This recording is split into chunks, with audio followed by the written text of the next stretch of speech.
Ada dua alasan kenapa kita harus membina hubungan yang akrab dan bergairah. Satu, kita tidak bisa berhasil tanpa orang lain. Itu sudah pasti. Bagaimana Anda bisa berhasil tanpa orang lain? Misalnya Anda mau menjual produk, mungkin produknya Anda produksi sendiri, mungkin Anda yang memasarkan sendiri. Tapi pertanyaan saya, siapa yang membeli produk dan jasa Anda? Pasti orang lain. Demikian juga, untuk kita kepingin lebih sukses, kita juga harus perlu bantuan orang lain untuk mempercepat dan mempermudah sukses. Karena semua orang excellent di bidangnya masing-masing. Semua orang superior dibanding satu dengan yang lain. Misalnya saya pribadi pun, mungkin saya jago di bidang life revolution, financial revolution, marketing revolution. Tapi saya sendiri tidak bisa hamil. Saya juga tidak bisa masak. Semua orang pasti superior dibanding satu dengan yang lain. Itu yang harus kita yakini, jadi kita pasti superior dibanding orang lain dan pasti ada orang lain yang superior dibanding kita di bidangnya masing-masing. Dan untuk itu, alasan pertama kenapa kita perlu membina hubungan yang akrab dan bergairah dengan orang lain, yaitu kita tidak bisa berhasil tanpa orang lain. Demikian juga sebaliknya berarti kita akan lebih mudah berhasil ketika kita mendapat bantuan dari orang yang tepat. Kemudian, berikutnya, yang kedua, sungguh indah bila kita bisa share kepada orang lain atas keberhasilan kita. Misalnya waktu hidup Anda tinggal 1 bulan, bahkan 1 hari, apa yang kira-kira Anda lakukan? Saya yakin Anda tidak akan mikirin pekerjaan lagi, tidak mikirin cari uang, tidak mikirin apapun. Mungkin Anda akan berdoa kepada Tuhan Yang Maha Esa. Mungkin Anda akan menelpon orang-orang yang Anda cintai. Anda meluangkan waktu ketemu mereka, minta maaf, dan kemudian mengatakan bahwa Anda sayang kepada mereka. Dan Anda ingin merasakan kasih sayang mereka juga kepada Anda. Sejak manusia lahir, dia perlu manusia yang lain untuk menyayangi dan dia sayangin. Sungguh indah di alasan kedua ini, ketika kita bisa share keberhasilan kita kepada orang yang lain. Sehingga ada satu perasaan dalam hidup kita berarti untuk orang lain dan ada orang lain yang berarti untuk kita. Ini salah satu perasaan yang sangat-sangat indah. Untuk itu kita perlu membina hubungan yang akrab dan bergairah. Bukan hanya kepada pasangan kita dan anak-anak kita, tapi juga kepada masyarakat pada umumnya. Bukan hanya hubungan one on one, tapi juga hubungan one on many, untuk langsung kepada banyak orang. Orang yang disukai mempunyai karakter tertentu. Dan ternyata menurut Tim Sanders dalam bukunya The Likability Factor, dia menyatakan bahwa manusia bisa kok mengembangkan elemen-elemen supaya dia disukai. Yaitu ada 4. Satu adalah friendliness, yang kedua adalah relevansi, yang ketiga adalah empati, yang keempat adalah realness. Maksudnya friendliness itu kita diminta di sini untuk belajar peka terhadap sikap-sikap kita pribadi yang tidak friendly, termasuk sikap-sikap orang lain yang tidak friendly. Jadi ketika kita peka terhadap sikap-sikap yang tidak friendly, kita bisa memperbaiki diri. Caranya bagaimana? Biasanya kalau kita sudah selesai melakukan sesuatu hal, pada waktu kita berhubungan dengan orang lain, kemudian kita mulai tes cermin. Saya tadi cukup friendly atau tidak? Terus kemudian kita tanya kepada diri sendiri.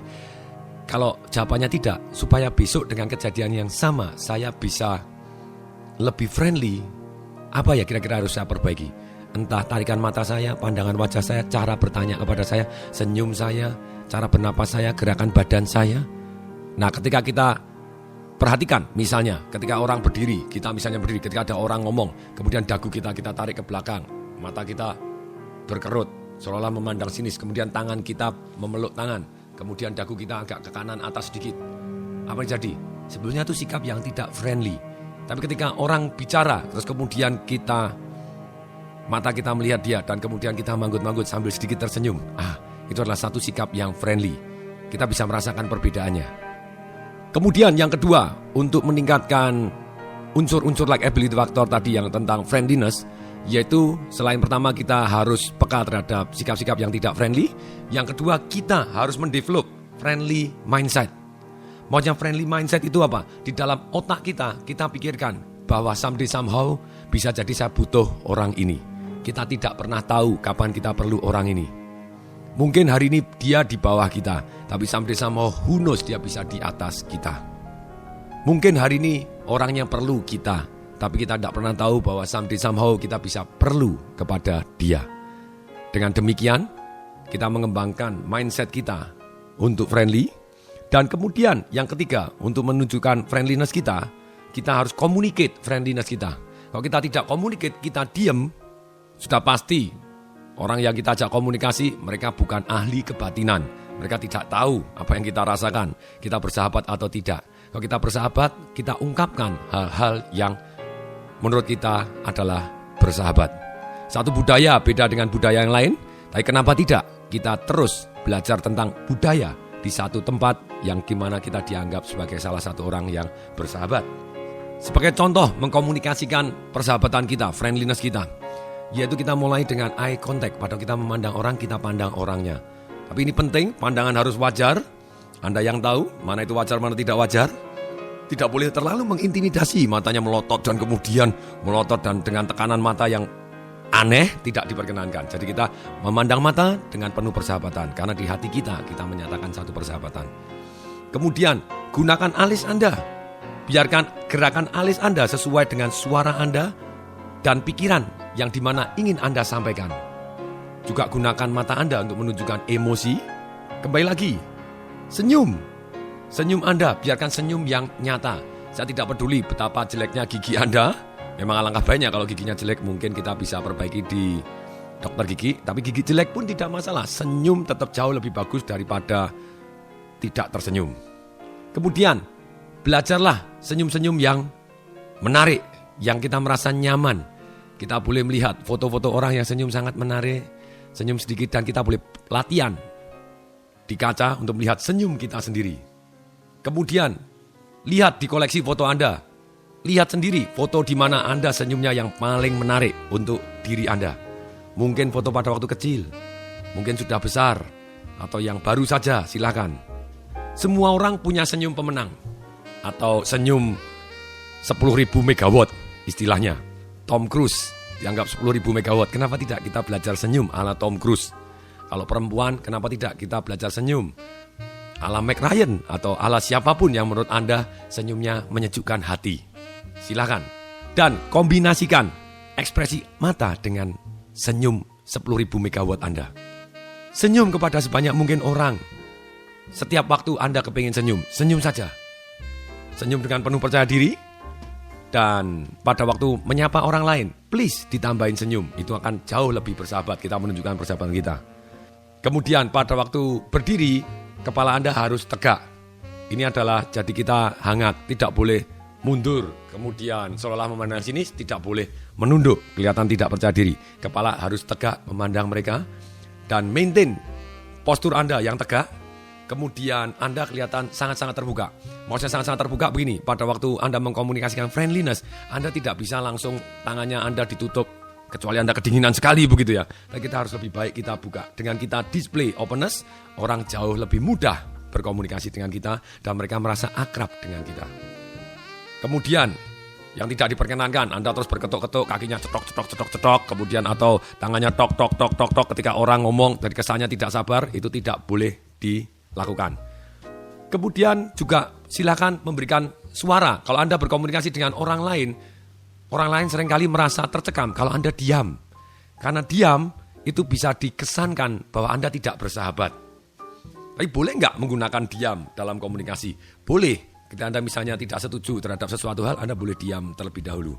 Tapi dalam hal ini kita pelajarannya bukan untuk melakukan negosiasi atau melakukan apa, tapi kita pelajaran hari ini adalah bagaimana kita bisa akrab dan membina hubungan yang bergairah.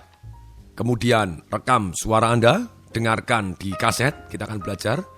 Kemudian belajar dari orang-orang yang mempunyai suara yang sangat-sangat bersahabat seperti apa.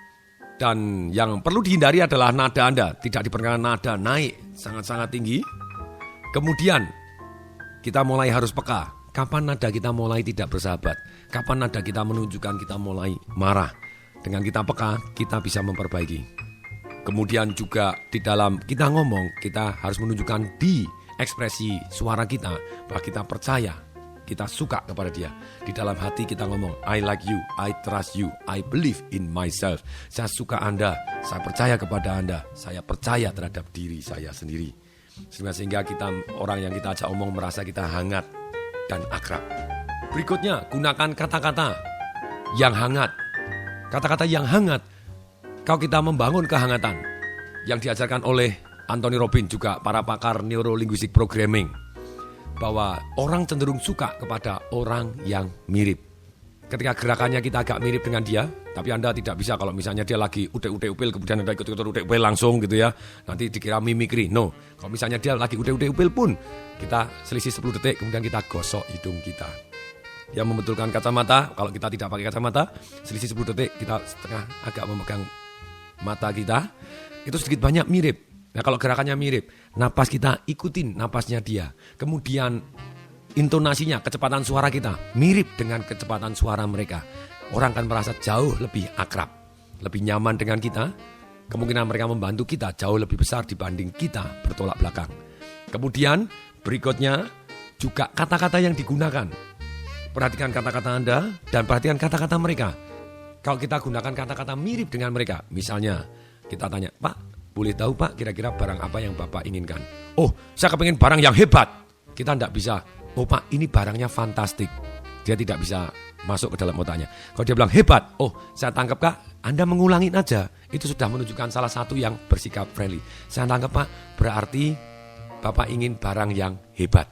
Persis kita ngomong dengan katanya mereka, kita ulangin nadanya sama, itu mereka, oh ya berarti Anda mengerti saya. Nah ini penting sekali. Kemudian ada kata-kata yang menunjukkan bahwa kita ingin membantu. Ini saya terus masih belajar. Sekali lagi, semua yang di sini kita terus doakan, terus sama-sama belajar untuk bisa meningkatkan diri. Saya doakan Anda untuk meningkatkan diri dan mencapai yang Anda inginkan. Doakan saya supaya saya terus konsisten walaupun tidak konsisten pun tetap akhirnya konsisten. Karena orang yang tidak konsisten tapi terus maju terus, berarti dia sebetulnya konsisten, tidak konsisten. Itu baik karena dia terus mengarah ke maju. Doakan saya juga konsisten juga, walaupun tidak konsisten pun silakan doakan sampai akhirnya saya bisa terus maju untuk mencapai apapun yang saya inginkan. Yang baik untuk saya, baik untuk orang banyak, dan baik untuk Tuhan. Demikian juga Anda. Yang paling awal untuk memulai hidup Anda yaitu CD ke-24. Pasti bermanfaat. Saya Tung Desembaringin mengucapkan salam dahsyat.